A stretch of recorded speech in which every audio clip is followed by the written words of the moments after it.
أشهد أن لا إله إلا الله وحده لا شريك له وأشهد أن سيدنا ونبينا محمدا صلى الله عليه وسلم عبده ورسوله النبي بعده. اللهم صل على سيدنا محمد سيد الهدى والأمة. سبحانك لا علم لنا إلا ما علمتنا إنك أنت العليم الحكيم. حضرة الكرام والمحترم جميع الحبايب والعلماء في جنة المبارك.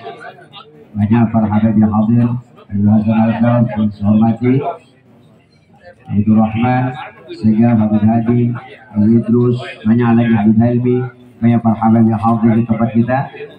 Mudah-mudahan segala apa yang kita baca pada malam hari ini, mudah-mudahan Allah Subhanahu wa taala sampaikan kepada al-Maghfurlah Habibana Al-Habib Muhammad As-Segaf. Mudah-mudahan Allah Subhanahu wa taala berikan di dalam kuburnya raudhatan min riyadil jannah. Insyaallah semoga senantiasa mudah-mudahan dilapangkan di alam kuburnya insyaallah. Amin ya rabbal alamin. Hadirin rahimakumullah. Saya tidak panjang lebar. Kemarin Habibana telepon tuh. Jadi sebelum beliau di rumah sakit beliau telepon, beliau ngobrol, banyak obrolan-obrolan yang tidak biasa beliau obrolin. Beliau adalah seorang ad-da'i ilallah. Beliau adalah seorang pejuang, orang yang akan mendapatkan maqam tinggi di hadapan Allah Subhanahu wa taala. Yang pertama adalah ahlu dakwah. Beliau adalah orang yang amar ma'ruf nahi munkar, dan beliau akan dapatkan maqam tinggi dan ketika meninggal dunia berulama mati dengan mati syahid. Yang kedua adalah orang yang ahli Quran. Orang yang ahli Quran akan mendapatkan maqam tinggi di hadapan Allah. Dan beliau adalah seorang pendakwah dan ahli Quran. Yang ketiga adalah ahli fikih. Tiga-tiganya Habib ini adalah di posisi beliau, dan insya Allah beliau akan menyampaikan salam kita kepada datuk beliau, kepada Sayyidina Muhammad. Saya teringat satu kisah di mana dulu jangankan seenaknya jadi seorang pendakwah itu adalah memberikan kebaikan, amar ma'ruf nahi munkar, apalagi orang yang memberikan ilmu kepada seluruh umatnya baginda Nabi Muhammad. Di sisi lain beliau adalah orang yang dirosa, mendapatkan dirosa. Beliau belajar seorang habaib, kemudian ada dirosa. Beliau adalah keturunannya baginda Nabi Muhammad. Kalau sudah punya maqam keturunan Nabi, ahlu bait Nabi, kemudian ditambah dengan dirosanya ilmu dari beliau, insya Allah keberkahan terus mengalir kepada orang-orang yang selalu doakan beliau. Teringat sebuah cerita, ada sebuah di mana kisah yang diceritakan oleh Syekh Hisham Al-Burhani. Jadi kisah masuk, dan mungkin ada beberapa orang yang pernah dengar kisah ini. Syekh Hisham Al-Burhani ini adalah seorang ulama besar dari kota Damaskus. Beliau bercerita ada seorang yang dimana itu tukang gali kubur. Al-Hafar kalau bahasa kita. Ini tukang gali kubur ini diceritakan oleh Syekh Hisham Al-Burhani. Syekh Hisham Al-Burhani mendapatkan kisah dari kakeknya Syekh Sa'id Al-Burhani. Syekh Hisham Al-Burhani ini bercerita ada seorang tukang gali kubur yang berada di satu kota di Damaskus. Di sini Damaskus itu ada makbarah namanya Makbarah Dahdah. Makbarah Dahdah ini adalah kuburan di mana tempat di situ dimakamkannya para mujahid, orang-orang yang syahid, para waliullah, bahkan orang-orang yang matinya biasa, orang-orang biasa pun banyak yang dimakamkan di situ.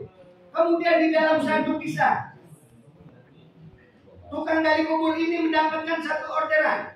Ada seorang perempuan, wahai tukang gali kubur, saya pengen kamu bikin kuburan ukurannya sekian, panjangnya sekian. Buat anak muda ukurannya sekian, paling panjangnya sekian. Dibuatin itu ukuran panjang dan sekian. Kemudian datang itu jenazah dibawa oleh beberapa orang doang.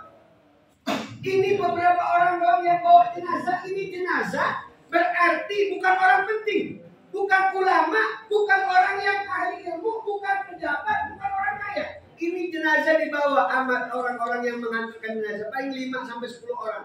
Kemudian ini jenazah ditaruh di kuburannya. Ketika jenazah masuk kuburan, ini tukang gali kubur pingsan. Kemudian dibukakan buka syafanya oleh Allah Subhanahu wa taala, wa ra'awdatan min riyadil jannah. Diperlihatkan taman-taman surga. Enaknya gimana? Ini ahli kubur akan mendapatkan nikmat di kubur seperti apa? Diperlihatkan oleh Allah Subhanahu wa taala. Ketika diperlihatkan oleh Allah, ini tukang gali kubur kemudian bangun dari kubur, dari apa misalnya itu, dijabat-jabatin apa pakai air. Kemudian 5 ada ansa. Kenapa kamu? Hakada diceritakan saya mengalami kejadian di mana saya diperlihatkan raudhatan min riyadil jannah. Gak lama kemudian 2 bulan berselang, ini perempuan datang lagi ke tukang gali kubur. Wahai tukang gali kubur, bikin ukuran sekian, panjang sekian, lebarnya sekian. Akhirnya datang lagi ke jenazah. Diambil itu jenazah, dimasukin ke liang lahat. Ini yang kedua ini nggak pingsan. Kemudian dibukakan lagi mata batinnya oleh Allah, wa ra'awdatan min riyadil jannah. Dia diperlihatkan kenikmatan surga, raudhatan min riyadil jannah untuk orang yang dimakamkan ini. Kemudian ditanya lagi hakada. Kemudian ini perempuan yang minta nyuruh putar buat gali kubur ini balik, dia jalan. Dikejar ini sama tukang gali kubur. Ditanya, man anti, siapa kamu? Wa man huma, siapa mereka berdua? Kamu siapa? Setiap kali saya mengajak mengukurkan apa yang kamu suruh, orang-orang yang kamu suruh untuk dikuburkan, saya buatkan dari kuburannya, saya mendapatkan raudhatan min riyadil jannah. Dia ceritakan bahwa orang-orang yang dia kuburkan ketika ini perempuan minta digali kuburannya, dia mengalami kejadian-kejadian aneh. Bahkan dia melihat ruhnya dibawa oleh 2 malaikat menuju ke langitnya Allah Subhanahu wa taala. Man anti wa man huma wa ma amaluhuma. Siapa mereka berdua dan apa amalan mereka berdua? Kemudian diceritakan, ini yang satu adalah ahli ilmu, di mana setiap kali ada majelis dia hadir majelis. Jadi ini orang yang pertama adalah anaknya ibu-ibu ini yang kemana ada majelis dia hadir. Setiap kali ada majelis dia hadir. Walaupun dengerin doang, walaupun dia tiap kali ada pengajian dia hadir. Sehingga Allah Subhanahu wa taala menitipkan raudhatan min riyadil jannah. Kemudian yang kedua adalah abangnya, tukang kayu. Yang dimana abangnya ini setiap kali adiknya mau kemana deh, mau pergi ngaji kemana, ke majlis ke syekh ada duitnya? Nggak ada, dikasih. Mau kemana? Mau ngaji, nggak ada duitnya, dikasih. Ongkosnya dikasih, semua makan adiknya setiap kali mau ngaji dikasih sama abang, sehingga mendapatkan raudhatan min riyadil jannah. Apalagi seorang yang tiap hari mengajak umatnya Sayyidina Muhammad, mengajak umat-umatnya Nabi ngaji, sudah pasti di alam kuburnya mendapatkan raudhatan min riyadil jannah. Pasti beliau Habibmu ini adalah ahlul dakwah. Beliau selalu mengajak kita untuk dekat dengan Nabi. Beliau mengajak kita untuk saling meramaikan majlis, dan insya Allah sudah pasti di alam kubur yang mendapatkan raudhatan min riyadil jannah. Dan kemudian lanjut lagi kisahnya, ini tukang gali kubur datang kepada di masjid di Damas, namanya Masjid At-Taubah. Dia ceritakan kepada kakeknya Syekh Syamsul Al-Burhani, Syekh Sa'id Al-Burhani. Dia cerita, saya mengalami kejadian aneh. Kemudian dia bilang, Pak, saya mau berhenti dari tukang gali kubur. Saya pengen nuntut ilmu sama Syekh. Umur kamu berapa? Hampir 50 tahun. 40 tahun kemarin kemana aja? Saya hilang, Syekh. Saya pengen belajar ilmu. Dia belajar lagi ilmu agama. Dimulai dengan matan al-jurmiyah. Di usia 40 tahun lebih baru belajar matan jurmiyah. Kemudian ngaji kitab, menjadi binti baril ulama Damaskus, menjadi seorang ulama besar di Damaskus yang bernama Syekh Abdul Rahman Al-Hafidh. Sampai cucu-cucunya yang paling akhir menjadi ulama besar yang bernama Syekh Abdul Razak Al-Hafidh. Inilah kehebatan orang-orang yang selalu dekat dengan ilmunya kita Nabi Muhammad. Sudah pasti dititipkan raudhatan min riyadil jannah. Maka kita berharap semua, mudah-mudahan kita semua mendapatkan keberkahan Mati Husnul Khatimah. Karena Mati Husnul Khatimah ini bukan perkara mudah. Mati Husnul Khatimah ini bukan perkara yang gampang. Walaupun orang punya duit triliunan, belum tentu bisa beli Husnul Khatimah. Betul. Walaupun orang punya jabatan tinggi, punya maqam, dia mau jadi presiden kah, dia gubernur kah, jabatannya apapun, belum tentu ketika meninggal dunia matinya husnul khatimah. Tapi sudah jelas orang yang selalu amar ma'ruf nahi munkar mendapatkan maqam syahid, dan insya Allah matinya husnul khatimah.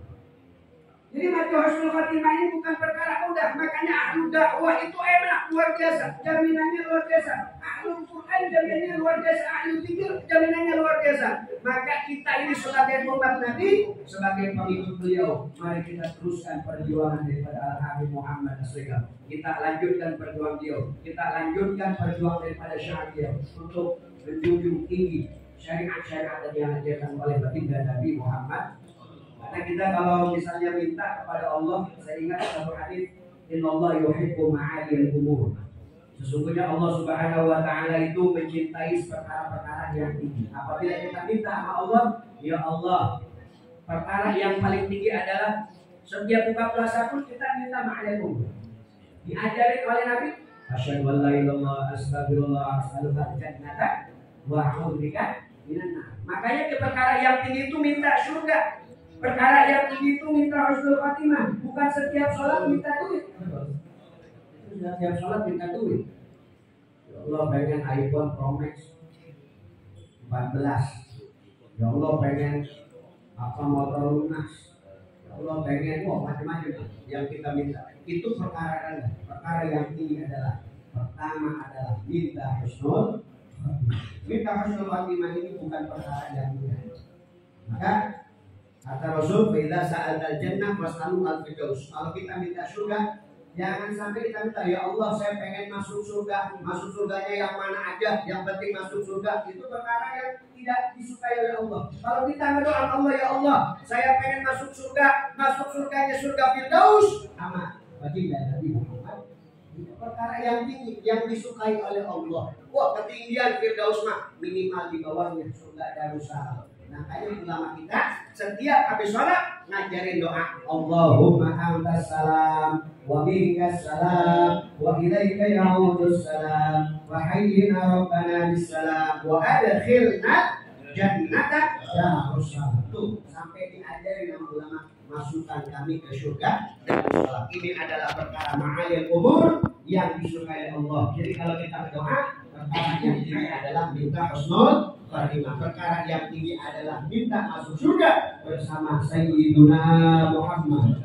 Insyaallah beliau adalah seorang yang ahlul dakwah, ahlul Quran, ahlul dzikir. Siapapun yang menjadi tiga ahli ini ataupun salah satunya, maka insyaallah dalam kuburnya mendapatkan raudhatan beliau di jannah. Dan insyaallah dikategorikan ketiga meninggal dunia, matinya adalah mati yang syahid, yang insyaallah menjadi seorang ahlu ta'ah kepada Allah Subhanahu wa taala. Amin ya rabbal alamin. Mudah-mudahan kita semua pulang dari sini mendapatkan keberkahan dan dosa-dosa kita diampuni oleh Allah Subhanahu wa taala. Ingat Pak, kalau kita berdoa dulu biasa. Hanya kalau habis majlis ini kan doa mustajab. Apalagi Ramadan doanya mustajab 24 jam doa kita mustajab. Apalagi beliau wafat di bulan suci Ramadan. Ketika kita bacain hasil pahalanya pasti berlipat ganda. Masya Allah. Jarang-jarang orang mendapatkan kenikmatan bulan suci Ramadan kecuali tiga ahli ibadah, ahli dakwah, ahli dzikir, ahli Quran. Makanya kalau berdoa apa yang jelas. Kemarin saya punya jamaah berdoa setiap masjid, ya Allah, saya pengen pulang dari sini dapat gawean, duduk doang, duduk datang sendiri. Itu doa. Dikabulin gak sama Allah? Dikabulin. Jadi apa ini? Jadi tukang jaga WC kan? Itu makanya doa mau jelas.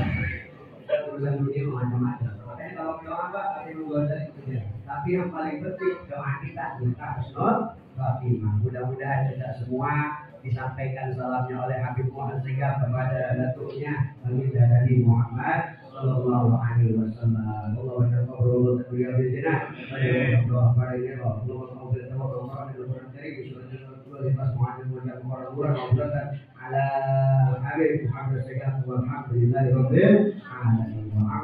Assalamualaikum warahmatullahi wabarakatuh.